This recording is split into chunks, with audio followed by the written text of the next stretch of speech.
तो दोस्तों ये सुने ने सेंटर पर एंटर, ओए होए होए क्या रील वीडियो। खेसारी सर और जब भी खेसारी सर और ये क्या बोलते हैं रानी मैम के वीडियो आता है ना, ओए होए क्या मज़ा, कुछ अलग लेवल का लगता है। मुझे बहुत मज़ा आता है इनकी जोड़ी देख के, बहुत पसंद करता हूँ इन दोनों को जोड़ी। और इन दोनों को जोड़ी लेकर आ रहे हैं खेसारी लाल यादव, बवाल लेवल के गाना। और सेंटर पे एंटर जो आज गाना है, उस गाने पे रील है, ये देख सकते हैं क्या अंदाज में खेसारी लाल यादव के रील बनाते हैं।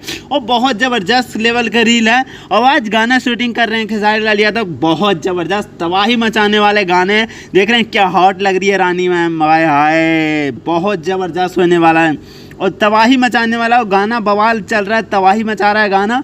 और गाना हाई लेवल का गाना है, बहुत बवाल मचा रहा है। सो मैं ज़्यादा कुछ नहीं बोलूँगा, आप लोग बताइए रील कैसा लगा, आप लोगों को पसंद आया कि नहीं आया। और रील वीडियो आप लोग देखना है तो जाइए रानी मैम के इंस्टाग्राम आईडी पे, आप लोग को वहाँ मिल जाएगा। सो ज़्यादा कुछ नहीं बोलता हूँ, okay bye, love you. Instagram के लिंक दो, मुझसे बात करना है तो